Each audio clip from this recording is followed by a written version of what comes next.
ఓం మహాగణాధిపతయే నమ. ఓం గురుభ్యో నమ. ఓం శ్రీమాత్రే నమ. పరమేశ్వర స్వరూపమైనటువంటి జ్యోతిష, వాస్తు మరియు ఇతర అనేకమైనటువంటి శాస్త్రములను మనకు అందించినటువంటి మహర్షులకి నమస్కారం. హయగ్రీవ హయగ్రీవ హయగ్రీవేతి ఉపదేత్తస్స నిస్సరతే వాణి జహ్నుగన్యా ప్రవాహవత్. అరుణాం కరుణాతరంగితాక్షీం ధృతపాశాంకుశ పుష్పబాణచాపాం అనిమాదిభిరావృతాం మయూకైః అహమిత్యేవ విభావయే భవానీం. శ్రీమాత్రే నమః.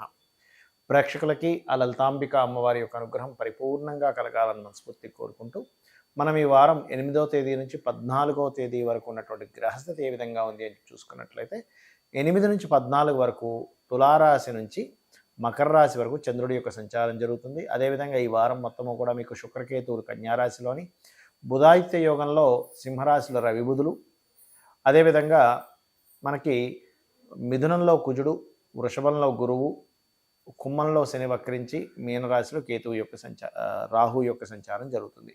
కన్యలో కేతువు, మీనంలో రాహు. ఈ యొక్క గ్రహస్థితిని అనుసరించి ద్వాదశ లగ్నాల వారికి లేదా లగ్నం తెలియని వారి రాశుల వారికి ఎటువంటి ఫలితాలు జరగనున్నాయి, ఏ విషయాల పట్ల మీరు జాగ్రత్తగా ఉండాలనేటువంటి విషయాన్ని ఇప్పుడు నేను మీకు వివరిస్తాను. అయితే చెప్తుంది నేనైనప్పటికీ కూడా చెప్పిస్తున్న సాక్షాత్ లలితామ్మవారిగా భావిస్తూ ఒక్కొక్క లగ్నం గురించి తెలుసుకుందాం. మకర లగ్నము, మకర రాశి. మకరం వారి కనుక చూసుకున్నట్లయితే ముఖ్యంగా ఒక గొప్ప యోగం అష్టమ స్థానంలో అష్టమాధిపతి ఉండడం, అదొక విపరీత రాజ్యయోగంతో పాటు బుధాతి యోగం కూడా ఏర్పడింది. కాబట్టి ఏంటంటే ఇన్సూరెన్సెస్ మూలంగా, పూర్వీకుల ఆస్తుల మూలంగా, తాతగారి ఆస్తికి సంబంధించిన విషయంలోని రీసెర్చ్ రిలేటెడ్, పిహెచ్డీస్ రిలేటెడ్ సంబంధించిన విషయంలో చాలా బాగుంటుంది. కాకపోతే మీకు భాగ్యస్థానంలో దశమాధిపతి ఎప్పుడైతే శుక్రుడు కేతువుతో ఉన్నాడు, ఇది కొంచెం ఉద్యోగ సంబంధించినటువంటి అంశాల్లో కాస్త జాగ్రత్తగా ఉండాలి అనేటువంటిది చాలా స్పష్టంగా గోచరిస్తుంది. అలాగే బ్యాంకింగ్ ట్రాన్సాక్షన్స్, ఎవరికైనా పంపించాల్సిన మనీ విషయంలో తప్పుగా మనం టైప్ చేసి పంపిస్తుంటాం, ఒకరికి వెళ్ళాల్సింది ఇంకోరికి వెళ్తూ ఉంటుంది. కాస్త లాంగ్ జర్నీ చేసేటప్పుడు కాస్త జాగ్రత్తగా ఉండాలి. మీ యొక్క తండ్రి గారి కనుక ఆరోగ్య సంబంధించిన విషయంలో ఇబ్బంది ఉన్నట్లయితే ఆ యొక్క విషయాల్లో కొంత జాగ్రత్త వహించండి. అదేవిధంగా మరొక విషయం ఏంటంటే ఇక్కడ కుటుంబ స్థానాధిపతి కుటుంబ స్థానంలో వక్రించి ఉన్నాడు కాబట్టి కొంత ఫైనాన్స్ రిలేటెడ్ కుటుంబ సంబంధించిన విషయంలో కొంత జాగ్రత్త వహిస్తూ ఉండాలి. మరియు మీరు 8, 9 తేదీలు కాస్త నిర్ణయాలు తీసుకునే విషయంలోని, ప్రేమ వ్యవహారాలకు సంబంధించిన విషయంలో కొంత జాగ్రత్తగా ఉండండి. 10, 11 తేదీలు మీరు కాస్త వ్యాపార నిర్ణయాలు, పార్ట్నర్స్ని తీసుకునేటువంటి అంశాల్లో 10, 11 తేదీల్లో జాగ్రత్తగా ఉండాలి. 12, 13 తేదీలు కనుక చూసుకున్నట్లయితే పర్టికులర్గా ఇక్కడ మీకు మీ యొక్క జీవిత భాగస్వామితో లేదా పార్ట్నర్స్తో కొంత దూరంగా వెళ్ళడం, అనుకోని కొన్ని ప్రయాణాల వల్ల కాస్త దూరంగా ఉండడం, చిన్న మిస్అండర్స్టాండింగ్స్ రావడం జరుగుతూ ఉంటుంది. ముఖ్యంగా 12, 13 తేదీలు. ఇక 14వ తేదీ ఏంటంటే మీ ప్రయత్నం లేకుండానే పార్ట్నర్స్ మీతో పార్ట్నర్షిప్ చేస్తానని, లేనట్లయితే ఒక వివాహ సంబంధించిన విషయం మీరు ఖచ్చితంగా ఒప్పుకోవాలనేటువంటిది వస్తూ ఉంటుంది. కాకపోతే ఏంటంటే ఇక్కడ ఈ 14వ తేదీ మీ యొక్క జీవిత భాగస్వామి కోసం, అది స్త్రీ కావచ్చు, పురుషుడు కావచ్చు, వాళ్ళకి ఏదైనా ఆభరణం కానీ, వస్తువు కానీ, వాహనం కానీ, ప్రయాణాలు చేయించడం కానీ జరుగుతుంది.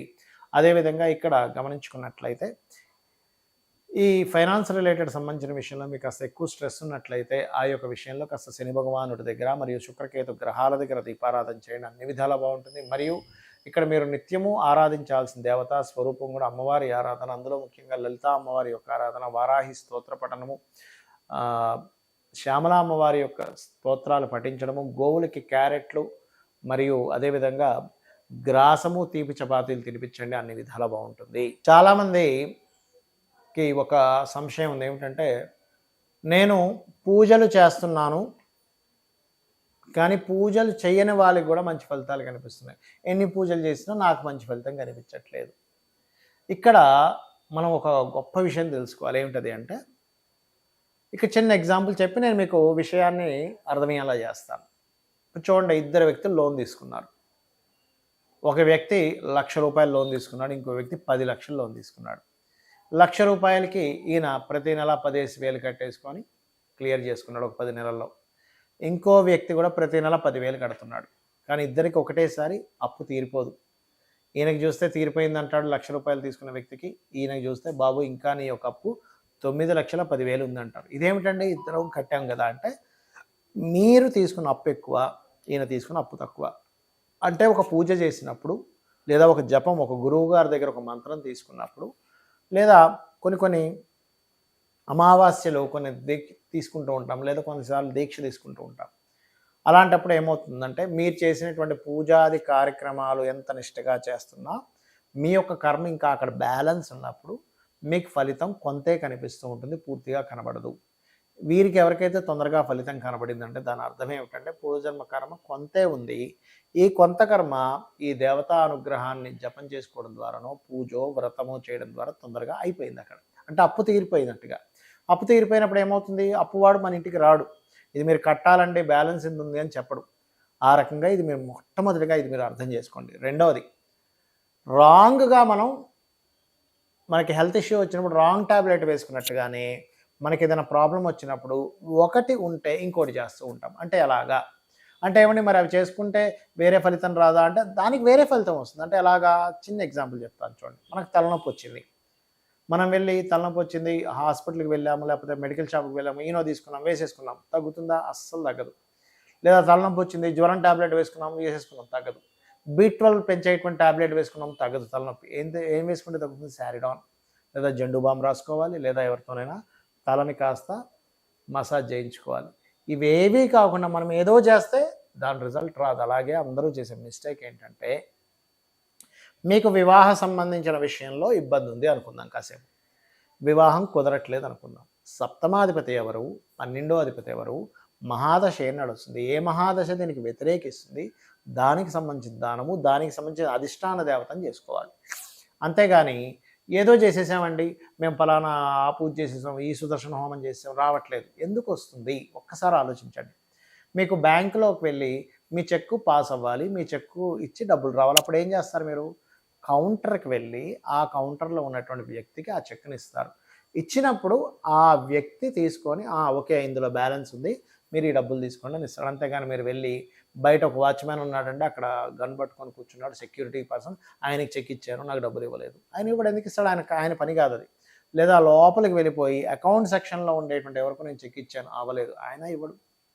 లేదా మీరు లోన్స్ కోసం వెళ్ళేటువంటి ప్రదేశం దగ్గరికి వెళ్ళి చెక్ ఇచ్చారు, ఇవ్వడు. ఎందుకు? ఆయన ఏం చెప్తాడు? ఇక్కడ కాదండి సెక్షన్ అది అంటాడు. అంటే ఏమిటి?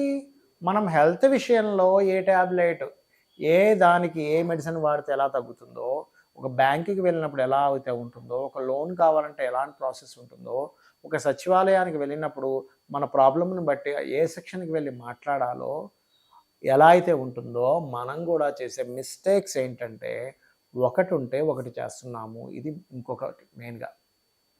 అలాగే మరొక విషయం చెప్తాను చూడండి.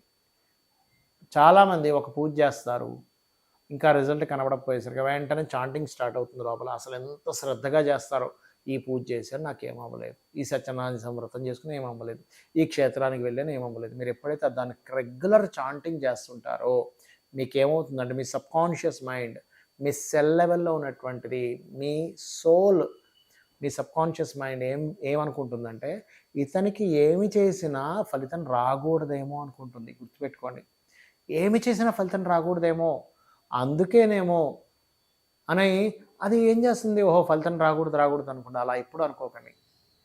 నేను పూర్వజన్మలో ఎంతో పుణ్యం చేసుకున్నాను కాబట్టి ఈ పూజ చేసుకోగలిగాను, నేను అమ్మవారి అనుగ్రహం ఉంది కాబట్టి ఈ క్షేత్రానికి వెళ్ళగలిగాను, ఎంతో అనుగ్రహం ఉంటే నేను ఆ క్షేత్రానికి వెళ్ళగలనా? ఆదిశంకరాచార్యులు వారు ఒక మాట అంటారు, ఏంటంటే మనము 2 చేతులు ఎత్తి ఇలా దండం పెట్టుకోవాలంటే కూడా అమ్మవారి అనుగ్రహం ఎన్నో లక్షల జన్మల పుణ్యం ఉండాలట. మరి అలాంటప్పుడు ఇంట్లో నిత్య పూజ చేస్తున్నామంటే ఎంతో అనుగ్రహం ఉంది, ఒక ఆలయానికి వెళ్తున్నామంటే మరింత ఎంతో అనుగ్రహం ఉంది, ఒక క్షేత్రానికి వెళ్తున్నామంటే ఎంతో అనుగ్రహం ఉంది, భగవంతుడి గురించి మనం పూర్తిగా తెలుసుకోగలుగుతున్నాం, విశ్లేషించగలుగుతున్నాం అంటే ఎంతో అనుగ్రహం ఉంది. ముఖ్యంగా గుర్తుపెట్టుకోండి, మనం భగవంతుడిని అడగాలి, అందులో ఎటువంటి తప్పు లేదు, అందులో ఎటువంటి బిజినెస్ కాదు అది. అమ్మవారిని అడుగుతాం, జగత పితరం వందే పార్వతీ పరమేశ్వరం అంటూ ఉంటారు. మరి అది కేవలం మన కోరికలు తీర్చుకోవడానికి మాత్రమే కాకుండా విశ్లేషణ చేయండి. భగవంతుడు అంటే ఎవరు, అమ్మవారి స్వరూపం ఏంటి, ఆ శక్తి స్వరూపం ఎవరు, ఆ ఈశ్వరుడు ఎవరు, విష్ణువు ఎవరు, వ్యాపించిన వాడు విష్ణువు, ఈ నడుపుతున్నవాడు విష్ణువు, అందులో ఉండేటువంటి శక్తి అమ్మవారు. లక్ష్మి అంటే ఎవరు, ఈశ్వరుడు అంటే ఎవరు, బ్రహ్మ అంటే ఎవరు, క్రియేటర్ ఆయన క్రియేట్ చేస్తున్నాడు. ఇంద్రుడు ఎవడు, విశ్లేషణ చేయండి. ముఖ్యంగా ఆలోచించండి, ఈ దేవతా స్వరూపాలు ఎందుకున్నాయి, మనకెందుకు మహర్షులు, మనకి భగవంతుడు ఇన్ని రూపాలుగా మనకెందుకు రూపాంతరం చెందాడు, ఎందుకు ఒకటిగానే ఎందుకు లేడు? ఒకటే స్వరూపం, ఆ భగవత్ స్వరూపం ఒక్కటే, ఆ పరమేశ్వరుడు ఒక్కటే. కాకపోతే ఆ పరమేశ్వరుడు ఒక్కడైనటువంటి ఆ పరమేశ్వరుడు ఇన్ని రూపాలు ఎందుకు దాల్చాల్సి వచ్చింది?